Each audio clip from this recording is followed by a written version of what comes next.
오늘의 본문 말씀은 자신들의 죄인임을 고백하고 다시금 여호와께로 돌아가야 한다고, 또 한 번 더 진정한 회개가 필요하다고 외치며 기도하고 있는 본문의 말씀입니다.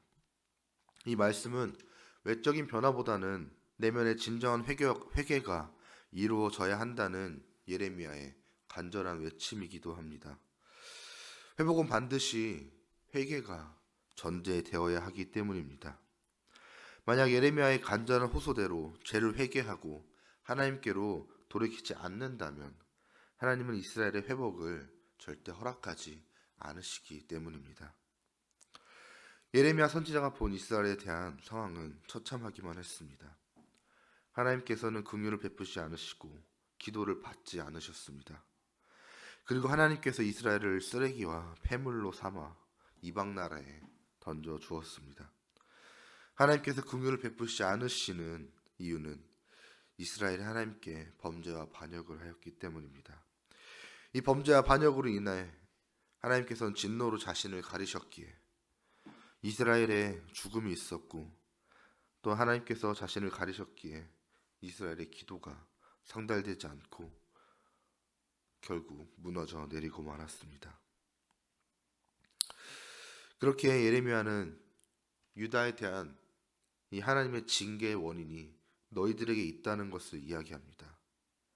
즉, 너희들이 하나님을 배반하였고 불순종하였기에 하나님의 공의로운 진노가 너희들에게 임하였다라고 이야기하는 것입니다. 하나님의 심판을 예언했고 또 예언한 대로 예루살렘에 임한 하나님의 진노를 목격하고 있는 와중에도 이 예레미야가 소망의 끈을 놓지 않는 것은 하나님이 이스라엘과 맺은 그 언약 때문이었습니다. 하나님과 이스라엘이 맺은 이 언약은 영원한 효력이 있기 때문입니다. 그렇게 이스라엘 민족이 다시금 하나님께로 돌아가기 위하여 힘쓰고 회개한다면 분명히 그 길이 다시 열릴 거라 확신하고 있습니다. 예레미야는 이 예루살렘을 딸 내 백성, 나의 성읍이라 부르며 주님께 눈물로 기도를 올립니다. 그리고 하나님께서 하늘에서 살피시고 돌아보실 때까지 이 기도를 멈추지 않을 것이라 이야기합니다.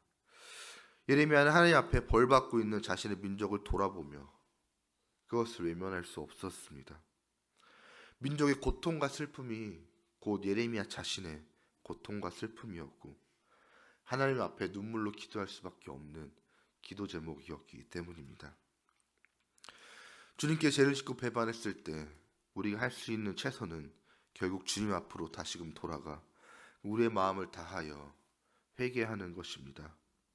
비록 그것에 또다시 실패할지라도 우리는 모든 것을 다하여 또 한 번 뉘우치려 노력하고 다시금 이런 일이 발생하지 않도록 애쓰고 또 애써야 하는 것입니다. 그렇게 할 때 하나님께서는 그 분노를 거두시고 우리를 일으키시고 용서해 주시고 그 죄로부터 우리를 구원해 주실 줄 믿습니다. 우리가 하나님께 회개하며 엎드릴 때 하나님의 응답이 없으므로 고통이 계속되고 심란한 마음이 생길 수 있습니다. 그 응답을 기다리기에 지쳐 다시금 쓰러질 수도 있습니다. 여기에 날 공격해오는 원수들까지 있다면 정말 기도를 이어가기가, 회개를 이어가기가 쉽지 않습니다. 나를 옥죄어오는 이 고통들과 말할 수 없는 일들이 나를 공격해오더라도, 하지만 우리가 주님을 향한 그 마음을 잃지 않는다면 그 언젠간 긍휼하심이 우리에게 임할 것입니다. 눈물로 회개하는 자에게 평강이 반드시 허락될 것입니다. 우리가 마음을 다하여 하나님께 눈물로 엎드리는 자들이 되어서 하나님의 긍휼을 구하며 다시금 주님과의 관계를 회복해서 주님과 나와의 역사를 다시금 세워나가는 저와 여러분이 되기를 소망합니다.